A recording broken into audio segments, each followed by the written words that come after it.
믿음으로 영생을 얻게 하려 하심이니라. 아멘. 여러분, 왜 메리 크리스마스인가요? 왜 메리 크리스마스죠? 왜 즐거운 크리스마스, 정말 신나는 크리스마스, 행복한 크리스마스인가? 이 의미를 모르고 그냥 오늘 성탄절을 보내는 분들이 참 많이 있는 것 같아요. 하나님의 아들 예수 그리스도께서 우리 인간 구원을 위해서 이 땅에 오신 날이기 때문에 이 날이 메리 크리스마스고 최고 기쁜 날, 행복한 날, 아주 좋은 날인 것입니다. 이제 매년 이맘때가 되면 자, 우리 한번 우리 지나온 삶에 대해서 우리 자신을 이렇게 한번 돌아보는 것이 굉장히 중요하죠. 다시 말하면 인생이 무엇인가, 또 우리가 지금까지 어떻게 살아왔는가, 현재 어떻게 살고 있는가, 또 앞으로 어떻게 살 것인가, 우리 자신을 한번 점검해 보는 귀한 성탄절 흩어진 축제가 됐으면 참 좋겠어요. 우리 인생이 무엇인가, 또 어떻게 살아야 되는가, 이런 부분을 처음부터 알고 세상을 살았더라면 뭐 나중에 가서 후회하지 않을 수 있는데, 대부분이 보면은 살면서 오고 살고 나서 인생 이것이구나, 또 이렇게 살아야 되는구나, 이렇게 깨닫는 경우가 많이 있는 것 같습니다. 우리 인생을 어떤 여정을 표현할 때 자주 그렇게 표현하죠. 우리 인생은 정말 짧은 인생길이다, 혹은 연약한 인생, 혹은 연약한 인생길이다, 때로는 나그네 인생이다, 때로는 참 불안한 인생길이다, 때로는 참 허무한 인생이다 등등으로 이렇게 표현합니다. 제가 지난해 2003년도 8월에 고옥하는 목사님 그 제자훈련 정신과 또 사역을 계승 증대 발전시켜 나가는 우리 칼레 동역자들과 함께 그 스칸디나비아 삼국 중 이제 그 노르웨이하고 스웨덴을 이렇게 다녀왔습니다. 지도를 이렇게 보면은 그 노르웨이, 북유럽이지요. 그리고 이제 덴마크, 노르웨이, 그리고 흔히 스웨덴을 각해서 이제 스칸디나비아 삼국이라고 그렇게 표현하죠. 이 나라들은 거의 예수 믿는 분들이 90% 이상이 되어지고, 무엇보다도 아주 복지 시설이 잘 되어 있고, 무엇보다도 이웃사랑을 잘 실천하는 나라가 노르웨이나 이제 그 스웨덴, 그리고 덴마크라 이렇게 알려져 있습니다. 근데 저는 이 두 나라를 이렇게 방문하면서 우리 이 새벽 이 시간에 우리 참사랑 이 흩어진 축제 오신 분들에게 이렇게 이 여행을 하면서 이렇게 느꼈던 것을 좀 여러분들에게 잠깐 나누고 싶어요. 한마디로 오늘 흩어진 축제 오신 분들에게 스웨덴 말고 노르웨이, 여기에 이제 관광을 시켜드리려고 그렇게 생각합니다. 짧은 시간이지만, 그러나 이 가이드가 참 많이 미숙하지만 그래도 이 나라를 이렇게 방문하면서 인생이 무엇인가, 또 어떻게 살아야 되는가, 이런 것들을 잠깐 제가 이렇게 생각했던 것 같아요. 근데 제일 먼저 이 노르웨이에 가서 제가 이렇게 방문한 곳은 그 당시에 보면은 저기 비켈란 그 공원을, 이 조각공원을 좀 방문했습니다. 이 공원은 아주 세계적입니다. 비켈란이라고 하는 사람이 몇백만 평 땅 위에다가 이 공원을 조각으로 세웠는데, 인생이 무엇인가를 조각으로 그대로 표현한 공원이 바로 이 비켈란 공원입니다. 보면은 그 공원에 보면은 이제 분수가 있습니다. 분수 보면 6명 이제 분수 이렇게 짊어지고 이고 있지 않습니까? 이거는 뭘 얘기하냐면 우리 인생의 무거운 짐들을, 우리가 한평생 살아갈 때 이런 무거운 짐들이 우리에게 있다고 하는 것을 이렇게 조각을 통해서 비켈란이 이제 표현한 것입니다. 그리고 계속 이렇게 보면은 이 그 공원 이 탑 옆 좌우에 보면은 이런 화강암 이 조각들이 있습니다. 이런 것들은 우리 인생이 태어나면서부터 이제 어린아이로부터 또 이제 청년기, 그리고 이제 성년기, 노년기까지 그 일생을 그대로 조각을 통해서 표현하고 있는 겁니다. 특별히 이제 그 가운데 있는 이게 탑이 있습니다. 탑이 이제 몇 개 이렇게 그림을 여러분 앞에 이렇게 소개해드립니다면은 이제 아래서부터 위까지 약 인원이 한 121명의 사람들이 어떤가, 인생이 뭔가 정상을 향해서 계속 살아간다는 거죠. 어린 시절부터 그 다음에 청년기, 또 중년기, 노년기, 그러면 저 좌우에 보면은 32명의 여러 그 형상들의 그 조각들이 있는 것을 볼 수가 있습니다. 이런 이 비켈란 이 조각 공원을 통해서 이렇게 참 얻어진 그런 뭐랄까 교훈이라고 할까요? 결과적으로 우리 인생의 그 희로애락을 겪으면서 살지만 결과적으로는 사람은 죽음의 로의 존재다, 이런 생각이 많이 들거든요.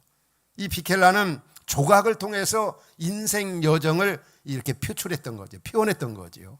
그 다음에 바로 거기에서 멀지 않은 그 오슬로 그 지역에 이제 그 뭉크 그 미술관을 방문했습니다. 이 뭉크 하면은 아주 세계적인 미술 화가로 알려져 있지 않습니까? 동시대 이 비켈란하고 같이 공부도 하고 어떤 경쟁 의식을 가지고 그 당시 아주 훌륭한 이 미술가로 활약했던 이 특별히 뭉크 이 미술 화가는 여러분들이 너무 잘 알죠.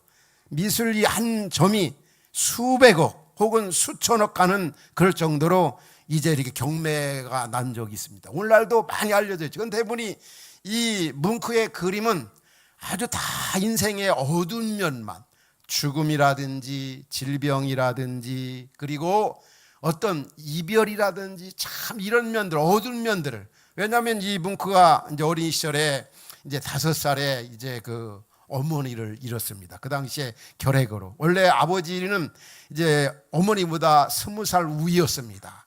그러다가 이제 그 이모가 이 뭉크를 비롯해서 그 5명의 자녀들을 키웠는데 또 어머니 이후에 얼마 후에 또 누나가 또 이렇게 세상을 떠났습니다. 그러니까 이 뭉크의 생애를 보면은 다 보면은 어두운 면들이 많아요. 죽음이다, 질병이다, 두려움이다, 이 불안이다. 이게 인생이라는 거죠. 그 뭉크 박물관을, 이 미술관을 이제 이렇게 다녀오면서 참 인생 무상이구나. 인생이 또 역시 죽음의 존재구나.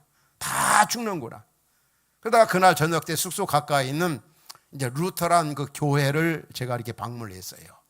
근데 루터란 교회 옆에 보면은 보통 다 보면은 그 스웨덴이나 그 노르웨이 가면 다 루터 교회들입니다. 루터 종교 개혁의 영향을 받아서 이제 교회들이 세워지고 많이 그 복음화가 이루어진 거죠. 근데 옆에 보면은 그 교회들마다 묘비가 있습니다. 이 묘비를 방문하면서 사람은 누구나 다 죽는구나.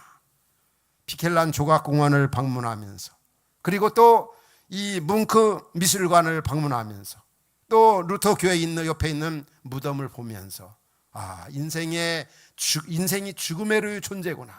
그러면 저는 어떻게 이 땅에서 살아야 되는가? 그 죽음으로 끝장이 나는가? 그러나 예수를 믿는 저로서는 참 이 인생 여정에서 예수를 믿거나 구원받고 하늘에 가치를 두고 영원한 생명을 소유하고 산다는 것이 얼마나 감사한지 모르겠더라고요.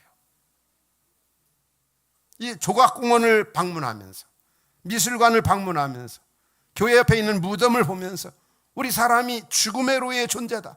그러나 죽음이 끝장이 아니라는 거죠. 여러분, 이 사람이 다 보면은 죽지 않습니까? 우리 이 인류 역사의 가들에 의하면은, 그 리서치한에 의하면은 1천억 이상의 사람들이 이 땅에 와서 살다가 갔습니다. 80억의 인구 중에 하루에 죽어가는 숫자가 한 500만 명 이상이 하루에 죽어가고 있습니다. 죽습니다.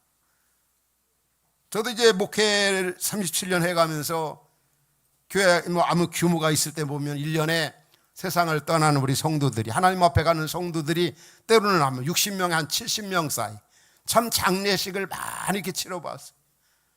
권력가도 세상을 떠나고, 부자도 세상을 떠나고, 가난한 사람도 건강한 사람도 다 떠납니다.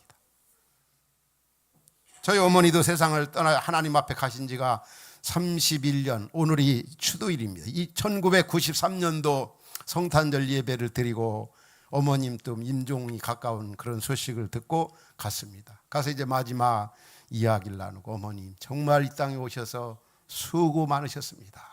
어머님 참 감사합니다. 저희들 이렇게 키워주시고 이렇게 귀하게 키워주시고 너무 감사합니다. 고생 많으셨습니다. 수고하셨습니다. 어머니 존경하고 사랑합니다. 편안히 가십시오. 부활의 주님 품에 안기시고, 그리고 이후에 주님 안에서 만나요. 작별 인사를 하고 마지막 기도드리고, 자, 어머니 가시면서도 제 마음 가운데 어머니만 가는 거 아니라 다 가는 거다. 누가 그런 표현을 했지 않습니까?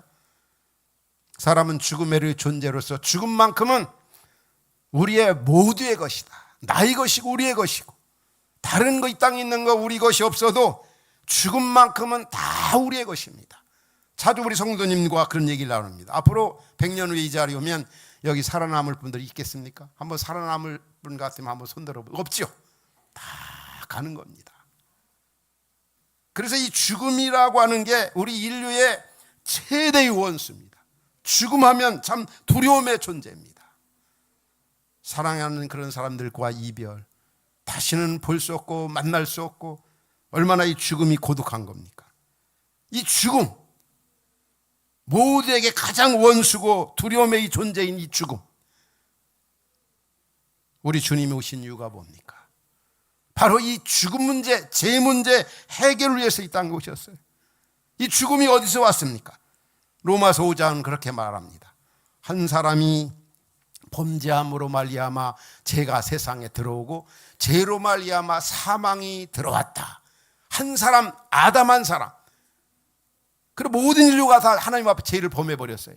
그 결과로 사망이 오게 돼, 멸망이 오게 돼요. 죽음이 오게 됐다는 거. 죽음하면 우리는 그냥 한 가지만 생각하는 것 같아요. 그냥 육체적인 죽음, 한 줌의 흙으로 한 줌의 재로 돌아간다. 아닙니다. 성경은 세 가지 죽음을 말한, 육체적인 죽음, 그 다음에 두 번째는 영적인 죽음, 하나님과 관계가 단절된 상태, 그 다음에 영원한 죽음, 죽은 다음에 오는 그 천국과 형벌 있는 그런 고통스러운 곳, 있을 수도 있고 없을 수 있다는 게 있다는 것이 아니라 반드시 있다는 거예요. 분명하게 있다는 거죠. 누가 그렇게 말씀하십니까? 이 세상 우주 만물을 창조하신 우리 하나님 아버지께서, 우리를 하나님의 형상대로 만드신 하나님 아버지께서, 전능하신 분이, 전지하신 분이, 주권자이신 분이, 거짓말 못하신 분이 뭐라고 말씀합니까? 히브리서 9장 27절에 그렇게 말씀합니다. 사람이 한 번 죽는 것은 정해진 것이고 그 후에는 심판이 있다. 반드시 사람은 죽는데, 죽음으로 끝장이 나는 것이 아니라 죽음의 저 지평선 너머에는 아름다운 영광스러운 나라가 믿는 자들에게 있다는 거죠. 믿지 않는 자들은 고통스러운 것이다. 이 한 사람의 범죄로 이런 상황에 이르게 되었어요. 요즘 우리는 그런 걸 실감 있게 경험하고 있죠. 한 사람의 그 정치지도자가 잘할 때 나라가 흥할 수도 있고 번성할 수도 있고, 한 지도자가 잘못하면 온 나라를 망가뜨릴 수도 있고, 온 국민에게 고통을 줄 수도 있고, 아담의 범죄가. 그래서 성경은 뭐라고 말씀합니까? 로마 3장에 의인은 없나니 하나도 없다. 또 이 3장 23절에는 모든 사람이 죄를 범하였음에 하나님의 영광을 이룰 수가 없게 되었다. 그 결과로 6장 23절은 죄의 삭은 사망이다. 이게 누가 말씀하신 겁니까? 전능, 전지, 우리 만드신 그분이 그렇기 때문에 그런 겁니다. 그럴 수도 있고 안 그럴 수도 있는 게 아니라 반드시 이 말씀 우리는 90%만 믿는 게 아니라 100% 믿어야 합니다. 우리 사람이 할 수 없는 두 가지가 흔히 그렇게 얘기합니다. 죄를 안 짓고 못 살아요. 죄 안 짓고 살아온 분들 있습니까? 나 죄 안 짓고 살 수 있다고 생각합니까? 만약에 그렇게 생각하는 사람은 정말 빨간 거짓말장입니다. 그렇죠? 어느 분이 저한테 그렇게 표현하더라고요. 옛날에, 목사님, 저는 살아오면서 손톱만큼도 죄를 남한테 해를 준 적이 없다고. 그래서 제가 그분한테 좋아하시네 그랬어요. 그렇게 말을 하지 않아 속으로 그렇게 얘기했다는 거예요. 다 죄인입니다. 요즘에 계엄 선포 이후에 관련된 사람들은 엄청나게 계속 감옥에 들어가고 있죠.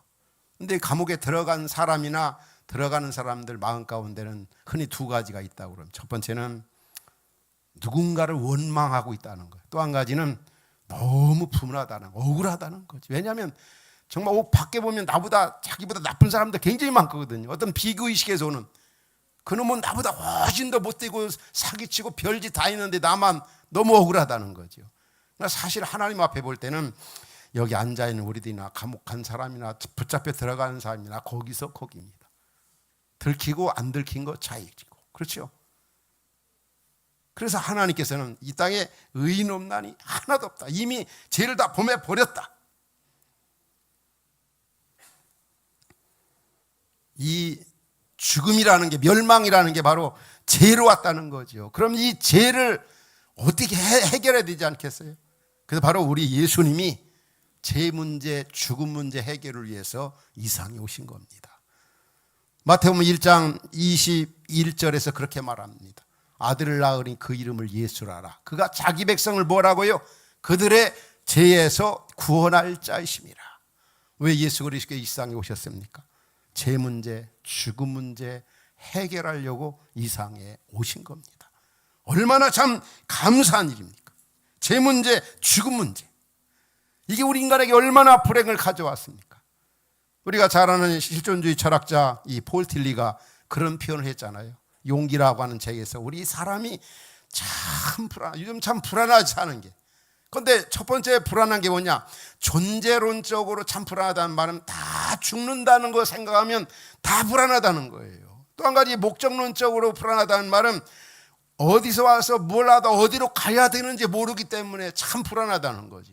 도덕적으로 불안하다는 말은 사람이 죄를 짓기 때문에 그 죄의 대가 때문에 참 불안하고 마음이 평안함이 없고 두려움이 있다는 겁니다. 그런데 여러분, 이 세 가지 불안함은 그리스도 예수를 믿음으로 한 방에 날아가 버리는 거죠. 한 번에 해결돼 버리는 겁니다. 왜 그렇습니까? 예수님이 말씀했어요. 나는 부활이요 생명이요, 나를 믿는 자는 죽어도 살겠고 살아서 나를 믿는 자는 영원히 죽지 아니하리라. 거짓말 못하시는 분이. 그리고 예수님이 뭐라고 그랬습니까? 요한복음 14장에 나는 길이요 진리요 생명이니 나로 말미암지 않고는 아버지께로 올 자가 없느니라. 얼마나 귀한 말씀. 예수님이 길이고 생명이고 진리다. 사도행전 4장에 그렇게 표현하죠. 다른 이로서는 구원을 받을 수 없나니 천하 사람 중에 구원받을 만한 다른 이름을 우리에게 주신 일이 없어요, 있어요? 없다고 그랬어요. 없다고 하는 분이 누굽니까? 예수 외에는 구원의 길이 없다는, 하나님이 그렇게 말씀했어요. 최 목사가 얘기한 게 아니라 무슨 다른 사람이 말한 게 아니라 하나님이 그렇게 말씀했어요. 그러니까 이 땅에서 구원받는 길은 예수 믿는 길밖에 없습니다. 여러분, 죄 문제 해결받기를 원하십니까? 죽음 문제 해결받기를 원하십니까? 이게 너무 큰 문제. 오늘 흩어진 축제에 오신 분들, 정말 다른 건 몰라도 이 문제는 좀 해결받고 돌아가시기 바랍니다. 특별히 처음 나오신 분들 있잖아요. 이 죄 문제, 죽음 문제, 이게 해결 안 되면 얼마나 우리 인생이 불행합니까? 이렇게 살다가, 사는 것도 힘든데 살다가 아름답고 영화로운 그 천국 못 가고 딴 데 가봐요. 얼마나 힘듭니까? 여러분? 이거 누가 얘기하는 게 아니라 하나님이 그렇게 말씀하셨어요. 우리 주님 오신 이날에 여러분, 어두운 얘기해서 정말 미안합니다. 즐겁고 기쁜 날인데. 그런데 여러분 어떻습니까? 분명히 성경이 말씀하고 있는 그 바대로 여러분, 사랑하는 여러분들과 나누어야 되죠. 우리가 아는 지인 중에 암 4기 이렇게 건강 진단을 했는데 8명이 됐습니다. 그런 상대방에게 알리지 않고 그거 숨기면 되겠습니까? 어떻게 되겠어요?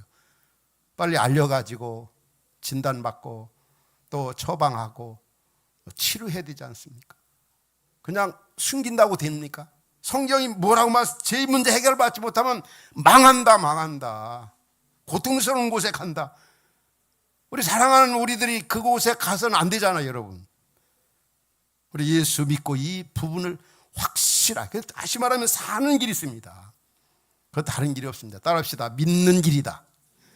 믿는 거 외에는 아무것도 없어요. 예수 그리스도께서 하늘 영광을 버리고 낮고 천한 이 땅에 나 죄에서 구원하기 위해서 나를 위해 십자가에 고난받고 죽으시고 부활하셨다. 사실이거든, 사실. 거짓말이 아니라 사실. 이거 믿으면, 이거 받아들이면 다 너 용서해주고 하나님 자녀 삼아주고 또 하나님 백성으로서 이 땅에 살다가 행복하게 살다가 하나님이 예비하신 그 아름다운 나라 천국에 가서 영원히 즐겁게 만족하게 산다. 거짓말 못하시 하나님께서 그렇게 말씀했습니다. 여러분 그렇게 믿으십니까? 하나님이 그렇게 말씀하셨어요. 그러니까 믿는 게 얼마나 중요한지. 하나님이 세상을 이처럼 사랑하사 독생자를 주셨으니 누구든지 저를 믿는 자마다, 선한 일 하는 자마다가 아니에요, 믿는 자마다 멸망하지 않고 영생을 얻는다. 그분이 나를 위해서. 이사야 선지자에서 뭐라고 얘기합니까? 이사야 53장에 보면 그런 말씀이 나와요. 그가 찔림은 우리의 허물 때문이요, 그가 상함은 우리의 죄악 때문이라. 예수님이 징계받아 우리는 평안 누리고 예수님이 채찍에 맞아 우리는 나음을 받았도다. 예수. 이분이 죄 문제, 죽음 문제, 이 해결을 위해 이 땅에 오셔서 그걸 해결해 주셨는데 그 얻는 길이 뭐냐? 그분을 믿는 거. 그분이 나를 위해 십자가에 죽으셨다. 나를 위해 고난 받으셨다. 나 구원하기 위해서 사람의 몸을 이 땅에 오셨다. 이 믿는 자, 이런 자가 죽음 문제 해결되고 죄 문제 해결되고 죽음 문제 해결되고 영원한 생명을 얻게 되고 하나님의 자녀가 되고 이 땅에서 행복한 사람으로 살고 이 땅에 끝나는 게 아니라 이상하지가 않은 그날에 주의 품으로 안겨져 영원히 살게 된다는 것. 우리 사랑하는 성도 여러분, 또 오늘 이 자리에 처음 나오신 분들, 정말 여러분 믿으면 돼요. 믿어요. 여러분 믿으십시오. 예수님 믿으십시오. 내 죄를 위해서, 나 구원을 위해 이 땅에 오신 분이다. 그분을 왕으로, 구주로, 내 인생의 주인으로 모시고, 우리는 정말 이 사실이 얼마나 중요한지 몰라요. 우리가 이 땅에 죽으러 온 거 아니지 않습니까, 여러분? 우리가 살려고 살아가야 되지 않겠어요? 만약에 그리스도 예수 믿지 않으면 죽으러 가고 있는 거예요, 여러분. 그렇잖아요. 죽으러 가고 있는 거죠. 성경이 그렇게 말씀하고 있는데 여러분 어떻게 하시겠어요? 그렇죠? 그래서 우리 하나님 아버지께서는 예수님 보내시면서 예수 믿어서 아무도 멸망하지 않고 다 구원받고, 이게 바로 우리 하나님 아버지의 소원입니다. 우리 주님을 보내신 우리 하나님 아버지의 소원을 이 시간에 나온 우리 성도 여러분들, 또 처음 나오신 분들, 그 소원을 이루어 드릴 수 있기를 주의 이름으로 축원합니다. 영원한 생명을 소유하고 영원한 것에 가치를 두고 그분이 말씀하신 거 그대로 받아들이고 예수 믿고 구원받아 세상 끝날까지 그분을 의지하고 그분과 동행하시면서 하늘에 가치를 두고 정말 행복하게 살아가는 주 예수 그리스도를 나의 구주다 하나님 믿어서 그 하늘의 그 찬란한 영광을 바라보며 이 땅에서 행복하게 살아가는 그러한 은혜가 오늘 성탄절 흩어진 축제에 나오신 우리 모두에게 있기를 주의 이름으로 축원합니다.